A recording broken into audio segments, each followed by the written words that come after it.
नमस्कार साथियों, आज बात करेंगे वन नेशन वन इलेक्शन पर। एक बार फिर देश में वन नेशन वन इलेक्शन की मांग ने जोर पकड़ लिया है। क्या है वन नेशन वन इलेक्शन? इसका मतलब है कि पूरे देश में एक साथ लोकसभा और विधानसभा चुनाव हों। ऐसे समझिए, देश की सभी 543 लोकसभा सीटों पर सभी राज्यों व केंद्र शासित प्रदेशों की कुल 4130 विधानसभा सीटों पर एक साथ चुनाव होंगे। देश के वोटर, सांसद और विधायक चुनने के लिए एक ही दिन एक ही समय पर अपना वोट डाल सकेंगे। आइए समझते हैं कि क्या है वन नेशन वन इलेक्शन। अगर ये कानून बना तो इसे लागू करना कितना आसान और कितना मुश्किल होगा। इसके लिए क्या फ़ायदे और क्या है नुकसान, ये जानते हैं। मोदी सरकार की कैबिनेट ने बुधवार 18 सितंबर 2024 को भारत में वन नेशन वन इलेक्शन के प्रस्ताव को मंजूरी दे दी। ये प्रस्ताव पूर्व राष्ट्रपति रामनाथ कोविंद की अध्यक्षता वाली हाई लेवल कमेटी की सिफारिशों पर आधारित है।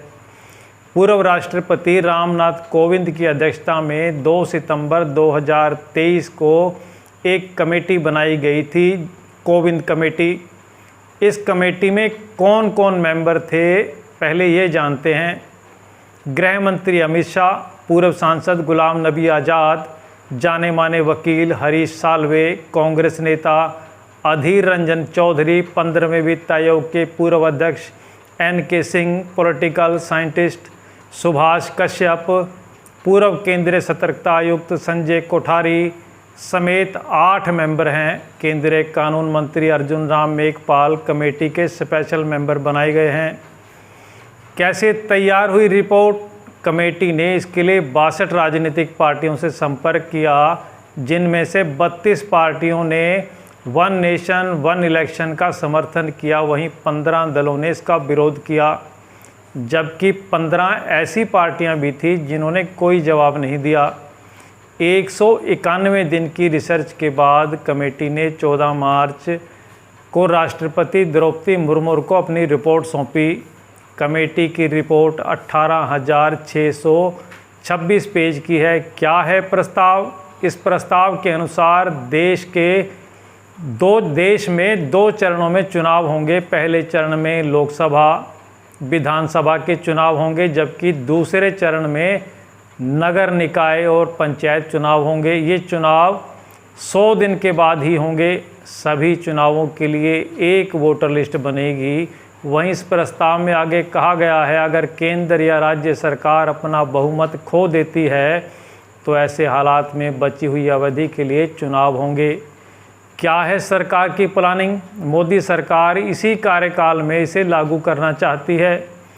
केंद्रीय गृह मंत्री अमित शाह ने साफ कर दिया है कि एक क्रियान्वयन कमेटी गठित की जाएगी। सरकार ने साफ कर दिया है कि इस प्रस्ताव को लेकर सभी दलों के बीच सर्वसम्मति बनाई जाएगी। इसे संसद के शीतकालीन सत्र में पेश किया जाएगा। सरकार के सामने ये भी मुश्किलें हैं कि इस विधेयक पर तभी मोहर लगेगी जब ये दोनों सदनों में पारित हो पाएगा। इसके लिए सरकार को संविधान में अनुच्छेद 83, 85, 172, 174 और 356 में संशोधन करना होगा। सरकार के लिए संविधान संशोधन करना इतना आसान नहीं होगा, क्योंकि इसके लिए 2/3 बहुमत होना जरूरी है। वन नेशन वन इलेक्शन के रास्ते में सबसे पहले तो संसद में ही चुनौती आएगी।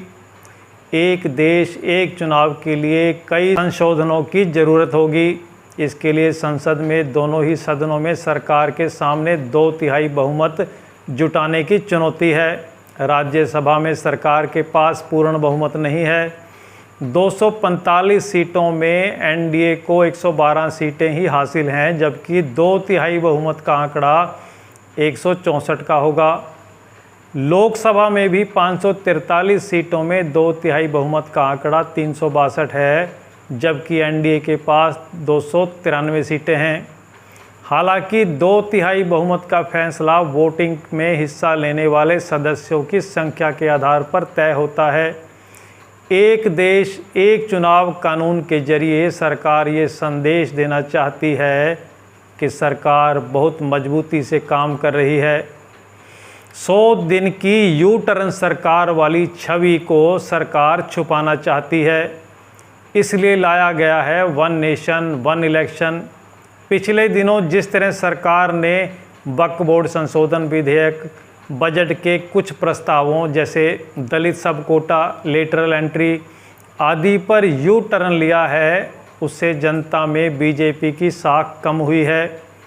भारतीय जनता पार्टी अपनी खोई हुई साख को फिर से हासिल करना चाहती है। इसके लिए संभवतः वो 2 तरह से काम कर रही है। पहला ये कि एक देश एक चुनाव जैसे बिल संसद में पेश करे, जिससे जनता के बीच ये संदेश जाए कि सरकार देश की भलाई के लिए काम करना चाहती है। अगर विपक्ष इस बिल को पास नहीं होने देता तो बीजेपी जनता के बीच जाकर कहेगी उसे पूर्ण बहुमत की ज़रूरत है। सरकार यही नीति वक्फ बोर्ड संशोधन बिल के लिए भी अपनाएगी। वन नेशन वन इलेक्शन ये व्यवस्था हमारे देश के लिए कोई नई नहीं है। 1970 में लोकसभा भी समय से पहले भंग कर दी गई थी। इसके चलते एक देश एक चुनाव की गाड़ी पटरी से उतर गई। पूरे देश में एक साथ चुनाव हो ये मामला इतना आसान नहीं है। इसके पक्ष में और विपक्ष में दोनों तरह के तर्क हैं। इस पर क्या बोले राजनीतिक दल ये जानते हैं, और क्या होगा देश को फ़ायदा। सरकार का कहना है कि एक साथ चुनाव होने पर करोड़ों की बचत होगी। इससे बार बार चुनाव कराने से निजात मिलेगी, विकास कार्यों पर इसका असर नहीं पड़ेगा। बार बार आचार संहिता लगने से विकास कार्यों पर असर पड़ता है। वहीं काले धन पर भी लगाम लगेगी। विपक्ष की इन मोर्चों पर मोदी सरकार को घेरने की तैयारी है। विपक्ष ने कहा कि ये संविधान के मूल ढांचे के खिलाफ है। कांग्रेस सूत्रों के मुताबिक एक देश एक चुनाव के अधिनियम को पास करवाने के लिए सरकार को विशेष बहुमत की ज़रूरत होगी, यानी 2/3 बहुमत की। वर्तमान में एनडीए दलों के पास 293 सांसद हैं। ये ज़रूरी 362 वोटों से काफ़ी कम है। ऐसे में अगर इंडिया गठबंधन लोकसभा में एकजुट रहता है तो मोदी सरकार की मुश्किलें बढ़ सकती हैं। कांग्रेस की कोशिश इसे संघीय ढांचे पर प्रहार बताकर सरकार को घेरना है, जिससे अन्य क्षेत्रीय पार्टियां भी सरकार के खिलाफ मुखर हों। कांग्रेस का मानना है अगर ये प्रस्ताव लागू हो जाता है तो मनमाने ढंग से राज्यों की सरकारें गिराई जाएंगी। कांग्रेस लोगों को ये समझाने का प्रयास करेगी कि वन नेशन वन इलेक्शन कैसे संभव नहीं है। इसके लिए पुरानी रिपोर्ट को आधार बनाया गया है। साल 1952 में एक साथ पूरे देश का चुनाव कराया गया था, लेकिन सरकार गिरने और राष्ट्रपति शासन लगने की वजह से अब अलग अलग चुनाव कराए जा रहे हैं। कांग्रेस का कहना है कि आगे ऐसा नहीं होगा, इसकी कोई गारंटी नहीं है। व्यवहारिक तौर पर देखा जाए तो एक साथ चुनाव कराने में भारी मात्रा में संसाधनों की ज़रूरत पड़ेगी, जिसका इंतज़ाम करना चुनाव आयोग के लिए एक बड़ी चुनौती है। एक साथ चुनाव करवाने के लिए बड़ी मात्रा में ईवीएम और ट्रेंड लोगों की ज़रूरत पड़ेगी, ताकि पूरी चुनावी प्रक्रिया ठीक से पूरी की जा सके। इंडिया गठबंधन में शामिल समाजवादी पार्टी, आम आदमी पार्टी, राष्ट्रीय जनता दल जैसे दलों ने वन नेशन वन इलेक्शन का खुलकर विरोध किया है। अखिलेश ने इसे साजिश करार दिया है। वहीं आप पार्टी का कहना है कि इसके जरिए बीजेपी जिम्मेदारी से मुक्त होना चाहती है। AIMIM प्रमुख असदुद्दीन ओवैसी ने कहा कि आप अपनी सुविधा के आधार पर काम नहीं कर सकते। संविधान संवैधानिक सिद्धांतों के आधार पर काम करेगा। ये हमेशा से भाजपा और RSS की विचारधारा रही है कि वे नहीं चाहते कि क्षेत्रीय दल अस्तित्व में रहें। हमने एक देश एक चुनाव का विरोध किया है। ममता बनर्जी की टीएमसी ने कहा कि ये सरकार का घटिया स्टंट है। अगर सरकार वन नेशन वन इलेक्शन को लेकर गंभीर है तो जम्मू कश्मीर और हरियाणा विधानसभा चुनाव के साथ महाराष्ट्र चुनाव की तारीख का ऐलान क्यों नहीं किया। आरजेडी राष्ट्रीय जनता दल यानी आरजेडी नेता मनोज झा ने एक राष्ट्र एक चुनाव का विरोध किया है। आरजेडी ने बताया कि एक बकवास विचार है। कांग्रेस अध्यक्ष मल्लिकार्जुन खड़गे जी ने एक देश एक चुनाव के प्रस्ताव का विरोध करते हुए कहा कि ये प्रैक्टिकल नहीं है। उन्होंने इस प्रस्ताव को मंजूरी दिए जाने को चुनाव से पहले चुनावी हथकंडा करार देते हुए कहा कि जब चुनाव आते हैं तो भारतीय जनता पार्टी ये सब बातें कहती है, जब उन्हें कुछ मुद्दा नहीं मिल रहा तो डाइवर्ट करने के लिए वे ऐसी चीज़ें करते हैं।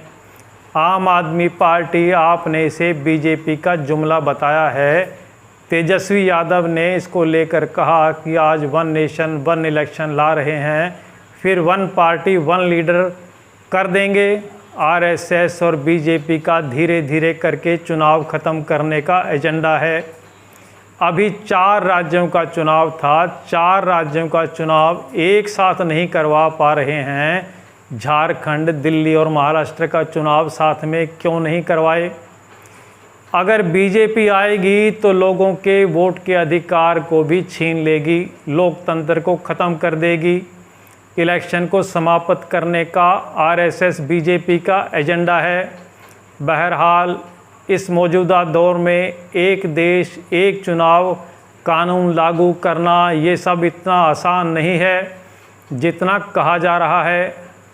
आपका इस मामले पर क्या ख्याल है? अपने सुझाव और अपने जवाब हमें कमेंट बॉक्स में बताएं और हमारे इस चैनल को सब्सक्राइब ज़रूर करें। नमस्कार, जय हिंद।